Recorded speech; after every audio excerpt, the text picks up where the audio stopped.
പാരമഹംസ്യാം സംഹിതായാം ഇത് കൂട്ടിച്ചേർത്തിട്ടുണ്ട്. ഇത് പരമഹംസ സംഹിതയാണ്.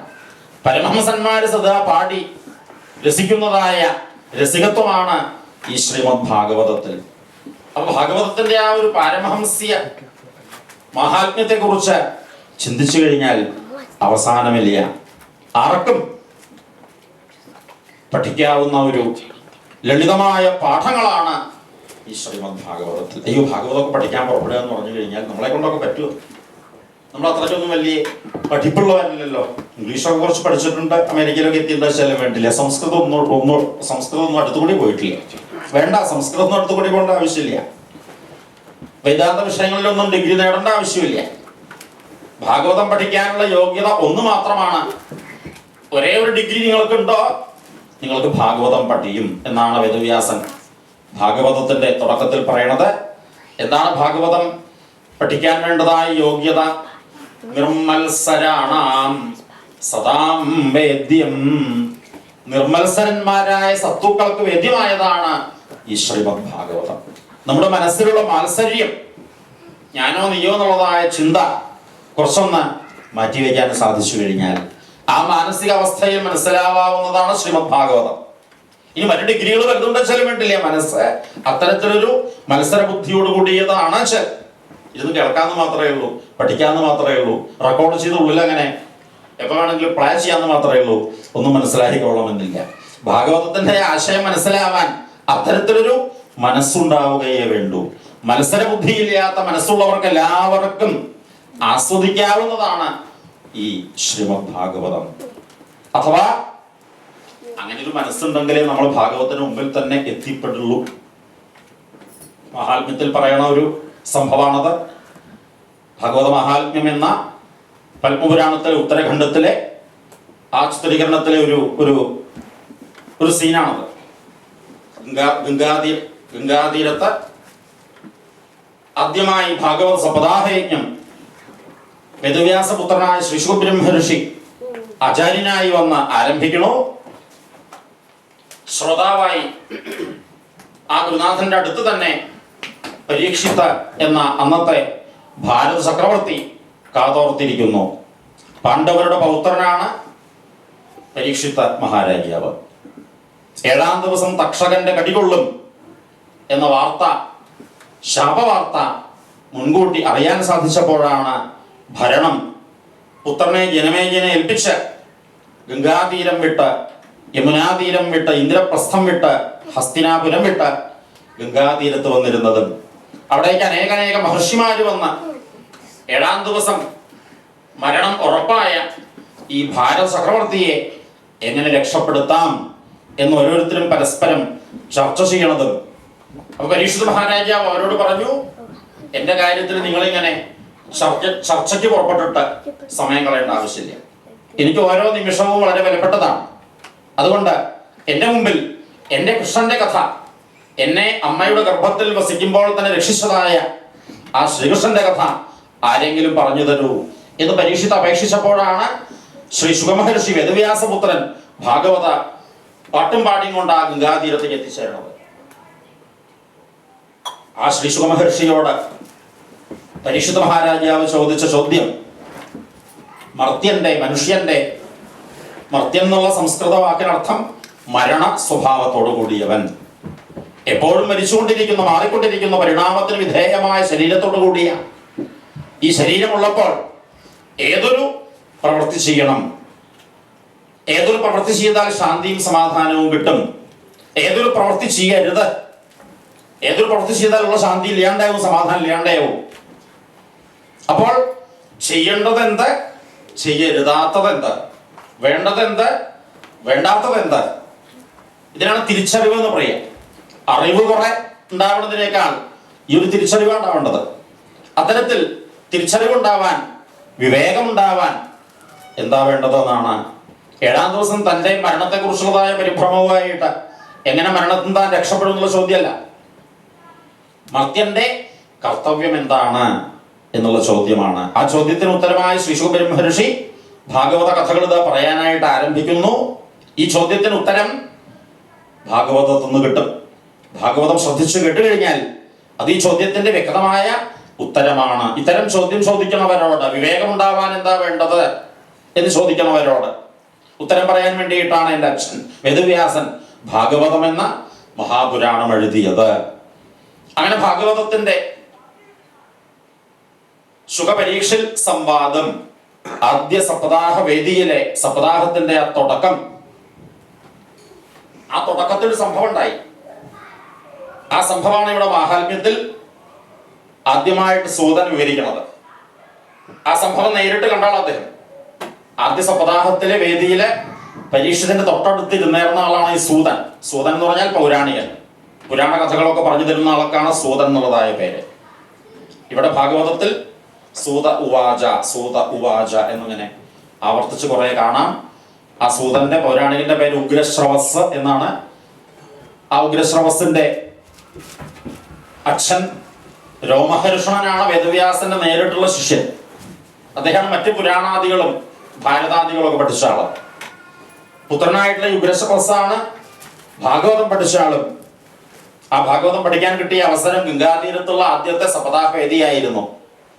ആ ആദ്യ സപ്താഹ വേദിയിൽ പരീക്ഷത്തിന്റെ മുമ്പിൽ ശ്രീശുഖബ്രഹ്മർഷി പരീക്ഷ ചോദിച്ച ചോദ്യത്തിന് ഉത്തരമായിട്ട് ഭാഗവതം പറയാനായിട്ട് പുറപ്പെട്ടതായ സന്ദർഭത്തിൽ അവിടെ ഒരു അത്ഭുതം നടക്കുന്നുണ്ടായി. ആ അത്ഭുതം ഞാൻ നേരിട്ട് കണ്ടതാണ്. ആ അത്ഭുതം വേറെ ഒന്നുമല്ല, ആ ഗംഗാതീരത്തേക്ക് ഒരു വിമാനം പറന്നു വരുന്നു. വിമാനം കണ്ടാൽ ആരായാലും ഒന്ന് മേപ്പിട്ട് നോക്കും. അമേരിക്കയിലാവുമ്പോ എപ്പോഴും മേപ്പിട്ട് നോക്കിയിരിക്കേണ്ടി വരും. ഞാൻ ഡാലസിന് എപ്പോഴും മേപ്പിട്ട് നോക്കിയിരിക്കാൻ വരും. ഒന്ന് കഴിഞ്ഞാൽ ഒന്നായിട്ട് ഇങ്ങനെ പോയിക്കൊണ്ടിരിക്കും. നാട്ടിലൊക്കെ ആകുമ്പോൾ എപ്പോഴെങ്കിലും ഒരു വിമാനം കണ്ടോ അപ്പോൾ മേപ്പിട്ട് നോക്കാറുണ്ട്. ഏതായാലും ഇവിടെ ഗംഗാതീരത്തൊരു വിമാനം പറന്നു വരുന്നത് കണ്ടപ്പോ, സപ്താഹ വേദിയിലേക്കുള്ളതായ ആ വരവ് കണ്ടപ്പോ എല്ലാവരും കൂടി മേപ്പിട്ട് നോക്കി. വിമാനം പറന്നു പോവല്ല, വിമാനം അവിടെ തന്നെ ലാൻഡ് ചെയ്യാണ്ടായത്. ഗംഗാതീരത്ത് ആ സപ്താഹ യജ്ഞം ആരംഭിക്കുന്നതായ മണൽപ്പരപ്പിൽ വിമാനം വന്നിറങ്ങി. വിമാനത്തിൽ നിന്ന് ഇറങ്ങി വരണവരെല്ലാവരും കൂടിയിട്ട് സപ്താഹ വേദിയിലേക്കാണ് വരണത്. അപ്പൊ സൂതൻ പറയുകയാണ്, വിമാനത്തിലൊക്കെ ആൾക്കാർ വരണു സപ്താഹം കേൾക്കാൻ വേണ്ടിയിട്ട്. വിമാനത്തിലൊക്കെ വരണവരാരാണാവോ? അത്ര അടുത്തുള്ളവരൊന്നും വിമാനത്തിൽ വരാന്ന് പറഞ്ഞാൽ കുറച്ച് ദൂരത്തുനിന്നാവുമല്ലോ. ഏതോ വിദൂരത്തുനിന്ന് വിദേശത്തുനിന്ന് വരണവരാണോ തോന്നണത്. ഇവിടെ സപ്താഹം ഉണ്ടെന്ന് അറിയിട്ട് ആൾക്കാർ വിമാനത്തിൽ പറന്നു വരുന്നത് ആരാണാവോ എന്ന് വിചാരിച്ച് എല്ലാവരും കൂടി അങ്ങോട്ട് ശ്രദ്ധിച്ചപ്പോഴാണ് കുറെ ആൾക്കാരുണ്ട്. എല്ലാവരും കൂടി ഒന്നിച്ചു വരണു. ആചാര്യന്റെ മുമ്പിൽ എത്തിച്ചേരണു. ശ്രീ ശുഖമഹർഷി പരീക്ഷത്തിന് മുമ്പിൽ അങ്ങനെ ഭാഗവതം പറയാൻ പുറപ്പെടുന്നുള്ളൂ. ആ ആചാര്യന്റെ അടുത്തേക്ക് ഇവരെല്ലാവരും കൂടി വന്നു. ഏറ്റവും മുമ്പിലുള്ള ആളുടെ കയ്യിൽ ഒരു കലശമുണ്ട്, സ്വർണ്ണ കുടമുണ്ട്. ആ സ്വർണ്ണ കലശവുമായിട്ട് അദ്ദേഹം അടുത്തെത്തിച്ചേർ. കണ്ടാൽ അതിസുന്ദരന്മാരാണ്, സുന്ദരിമാരും കുറെ ഒപ്പുണ്ട്. എല്ലാവരും കൂടിയിട്ടുള്ളതായ വരവ് കണ്ടപ്പോ അഡ്രസ് മുഴുവൻ മനസ്സിലായില്ല, ചില വേണ്ടില്ല. ഏതോ ദേവലോകത്ത് നിന്ന് വരണവരായിട്ടാ തോന്നണത്.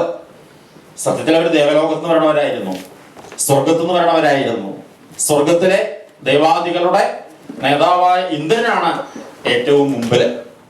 ആ ഇന്ദ്രന്റെ കയ്യിൽ അദ്ദേഹം കൊണ്ടുവരുന്നതായ കലശം ഏതോ പൂർണ്ണകുംഭം ആയിട്ടുള്ള സ്വീകരണമാവെന്നൊക്കെ ഞാൻ വിചാരിച്ചത്. പക്ഷെ അദ്ദേഹം കൊണ്ടുവന്നതായ കലശം അമൃത കലശമായിരുന്നു. ആ അമൃത കലശവുമായിട്ട് ആചാര്യന്റെ ശിശു മഹർഷിയുടെ മുമ്പിൽ വന്നു. ശിശു മഹർഷിയോട് ആ അമൃത കലശം കൊടുത്തുകൊണ്ട് പറഞ്ഞു, ഈ അമൃത സ്വീകരിക്കാം. ഗംഗാതീരത്തിരിക്കുന്ന എല്ലാവർക്കും ഈ അമൃത വിളമ്പി കൊടുക്കാം. ഈ അമൃത കഴിച്ചാൽ മരണമില്ലാതെ അനേക കാലം ആയുരാരോഗ്യ സൗഖ്യവുമായിട്ട് ജീവിക്കാം. ഇന്ദ്രിയ സുഖങ്ങൾ അനുഭവിച്ചുകൊണ്ട് സ്വർഗത്തിലെന്ന പോലെ ഭൂമിയിലുള്ളവർക്കും ജീവിക്കാം. അതിനായി സ്വർഗത്തുനിന്ന് അമൃത ഞങ്ങൾ ഇങ്ങോട്ട് കൊണ്ടുവന്നിരിക്കുകയാണ്. സപ്താഹയജ്ഞത്തിന്റെ തുടക്കത്തിൽ തന്നെ ഭാഗവത വേദിയിൽ വന്ന ഇന്ദ്രൻ അമൃത എല്ലാവർക്കും വിളമ്പാം എന്ന് പറഞ്ഞ് ശ്രീശു മഹർഷിയുടെ കയ്യിൽ കൊടുത്തു. അദ്ദേഹം അടിച്ചില്ല. ഈ അമൃത അങ്ങോട്ട് തരണത്തിന് പകരം ഞങ്ങളൊന്ന് അപേക്ഷിക്കുന്നുണ്ട്, ഞങ്ങൾക്ക് ഈ ഭാഗവതം കിട്ടിയാൽ കൊള്ളാമെന്നുള്ള ആഗ്രഹമുണ്ട്. ഞങ്ങൾ അങ്ങയെ വിമാനത്തിൽ സ്വർഗത്തിലേക്ക് കൊണ്ടുപോകാൻ വേണ്ടി വന്നിരിക്കുകയാണ്. ഈ അമൃത വിളമ്പി കൊടുക്കേണ്ട കാര്യം ആരെയാഴ്ച ഏൽപ്പിച്ച് ഞങ്ങളുടെ കൂടെ നേരെ വരിക, വിമാനത്തിൽ കയറുക, സ്വർഗത്തിലേക്ക് വരിക. സ്വർഗത്തിൽ വന്ന് അവിടെയാവാം നമുക്ക് ഭാഗവതം വായിക്കല്. 7 ദിവസം ഒന്നും ആക്കണമെന്നില്ല. ഇവിടെ പരീക്ഷത്തിന് 7 ദിവസമേ ആയസുള്ളൂ എന്നുള്ളത് കൊണ്ടാണ് 7 ദിവസം കൊണ്ട് തീർക്കാന്ന് വിചാരിച്ചത്. അവിടെ 7 ദിവസം ഒന്നും വെക്കണ്ട. ഇഷ്ടം പോലെ സമയം ഭാഗവതം വായിച്ചുകൊണ്ട് അവിടെ രസമായിട്ട് കഴിയാം. മാത്രല്ല ഈ സ്വർഗത്തില് അനേക സ്വർഗീയ സുഖങ്ങളുണ്ട്. ആ ഭോഗസുഖങ്ങളിൽ മുഴുകിക്കൊണ്ട് ഭാഗവതം വായനയും കൂടിയാവാം. ഇടയ്ക്കൊരു രസാവാൻ വേണ്ടിയിട്ട് വേണമെങ്കിൽ ഉർവശിയൊക്കെ ഉണ്ടോ, അവിടെ ഡാൻസ് പ്രോഗ്രാമൊക്കെ ആവാം, ഗാനമേളയൊക്കെ ആവാം. അങ്ങനെ ഇഷ്ടം പോലെ ഇഷ്ടമുള്ള സമയത്ത് വിശ്രമിച്ചുകൊണ്ട് വായിച്ചാൽ മതി. അതുകൊണ്ട് ഞങ്ങളുടെ കൂടെ സ്വർഗത്തിലേക്ക് പോരണം. ഈ അമൃതം അങ്ങോട്ട് മേടിച്ച് ഭാഗവത അമൃതവുമായി ഞങ്ങളുടെ കൂടെ സ്വർഗത്തിലേക്ക് വരണം എന്ന് ഇന്ദ്രൻ ഒന്ന് അപേക്ഷിച്ചപ്പോ ആചാര്യനായ ശ്രീ ശുകബ്രഹ്മർഷി ഇന്ദ്രന്റെ മുഖത്ത് നോക്കിയിട്ടൊന്ന് പരിഹസിച്ചുകൊണ്ട് ചിരിച്ചു. എടോ ദേവേന്ദ്ര, തന്റെ ഈ കച്ചവടം ഇവിടെ നോക്കി. സ്വർഗത്തുനിന്ന് കൊണ്ടുവന്ന അമൃത് ഇവിടെ വിതരണം ചെയ്യുക, ഞാൻ അമൃതമായിട്ട് അവിടെ വന്ന് നിങ്ങൾക്ക് അമൃത് വിളമ്പിത്തരിക. നിങ്ങൾക്ക് ഈ അമൃത് കഴിക്കാറായിട്ടില്ല. ഈ അമൃത് കഴിക്കാവുന്ന പാകം നിങ്ങൾക്ക് വന്നിട്ടില്ല. നിങ്ങളവിടെ ഉർവശിയുടെ ഡാൻസ് കണ്ടുകൊണ്ട് രസിച്ചിരിക്കാന്നല്ലാണ്ടേ അതിനിടയിൽ കേൾക്കേണ്ടതല്ല ഈ ശ്രീമദ് ഭാഗവതം. അത്തരത്തിലുള്ള സ്വർഗീയ സുഖങ്ങളെല്ലാം നിസ്സാരമാണ് എന്ന് ബോധ്യപ്പെടുമ്പോഴേ ഈ ഭാഗവതം ശരിക്കും ആസ്വദിക്കാനായിട്ട് സാധിക്കുള്ളൂ. എന്നാലും ഒരു ആചാര്യന്റെ ധർമ്മമാണോ ഈ ശുകമഹർഷി പറഞ്ഞത്? ഭാഗവതം കേൾക്കണമെന്ന് കുറച്ചൊരു മോഹൊരാൾ പറഞ്ഞാൽ ആരായാലും വേണ്ടില്ലേ അയാളെ കുറിച്ച് കേൾപ്പിക്കുക എന്നുള്ളതൊരു ഭാഗവതം വായനക്കാരന്റെ ഉത്തരവാദിത്വം അല്ലേ? കേൾക്കണം എന്നൊരാൾ ആഗ്രഹം പറഞ്ഞാൽ എന്നെ കൊണ്ട് പറ്റില്ല കേട്ടോ എന്ന് പറയാൻ പാടുമോ? ഒരു ഭാഗവത ആചാര്യ എന്നുള്ള നിലയ്ക്ക് അദ്ദേഹം ദേവേന്ദ്രനോട് പറഞ്ഞത് അത്ര ശരിയായോ എന്ന് നമുക്ക് സംശയം തോന്നാം. കാരണമുണ്ട്. ദേവന്മാരിപ്പോ ഭാഗവതം കേൾക്കാൻ മോഹിച്ചു വന്നവരൊന്നുമില്ല. ഇവിടെ ഗംഗാതീരത്ത് അനേക ശ്രോതാക്കളിൽ നിന്ന് പരീക്ഷത്തിനോടൊപ്പം ഭാഗവതം കേട്ട് ആ ഭാഗവത ആസ്വാദനത്തിൽ ലയിച്ച് രസിച്ച് ഞങ്ങൾക്കിനി സ്വർഗവും വേണ്ട മറ്റു ലോകങ്ങളൊന്നും വേണ്ട എന്ന രീതിയിൽ അവര് മുക്തി പോലും വേണ്ട എന്നൊരു ഭക്തി തലത്തിലേക്ക് എത്തിച്ചേരുമല്ലോ എന്നുള്ള ഇവരുടെ അസൂയയാണ്. ഈ അസൂയ എന്നുള്ള സ്വഭാവത്തിന്റെ പ്രത്യേകത എന്താ? തന്നേക്കാൾ കൂടുതൽ മറ്റൊരാളെ സുഖമായിട്ട് കഴിയുന്നത് കണ്ടാൽ ഉണ്ടാകുന്ന മനസ്സിന്റെ ഒരു ടെൻഷനാണല്ലോ ഈ അസൂയ എന്ന് പറയുക. അപ്പൊ ദേവന്മാരെല്ലാവരും കൂടി ഇങ്ങോട്ട് വന്നതിന്റെ ഉദ്ദേശം എന്താ വെച്ചാൽ സ്വർഗീയ സുഖങ്ങളെക്കാൾ സുഖം ഈ ഭാഗവതം കേട്ടവര്, ഗുരുവായൂരപ്പനെ ആശ്രയിക്കുന്നവര്, ശരണം പ്രാപിച്ചവര് അനുഭവിക്കുമല്ലോ എന്നുള്ള അസൂയ കൊണ്ടാണ് ഇങ്ങനൊരു കച്ചവടത്തിന് വേണ്ടി അമൃതുമായിട്ട് വന്നത്. അതുകൊണ്ടാണ് ശ്രീ ശുകബ്രഹ്മർഷി പറഞ്ഞത് ഈ കച്ചവടം ഇവിടെ നടക്കില്ല. അഥവാ ഒരു കച്ചവടം നടക്കുകയാണെന്ന് വെച്ചാൽ തന്നെ മാറ്റത്തിന് അങ്ങോട്ടും ഇങ്ങോട്ടും കൈമാറുകയാണ് എങ്കിൽ തന്നെ തുല്യമായ വിലയുള്ളതാവണ്ടേ? നിങ്ങൾ കൊണ്ടുവന്ന സ്വർഗത്തിലെ അമൃത് വെറും കാക്കപ്പൊന്നു പോലെയാണ്. ഈ ഭാഗവത അമൃതാവട്ടെ തങ്കമാണ്.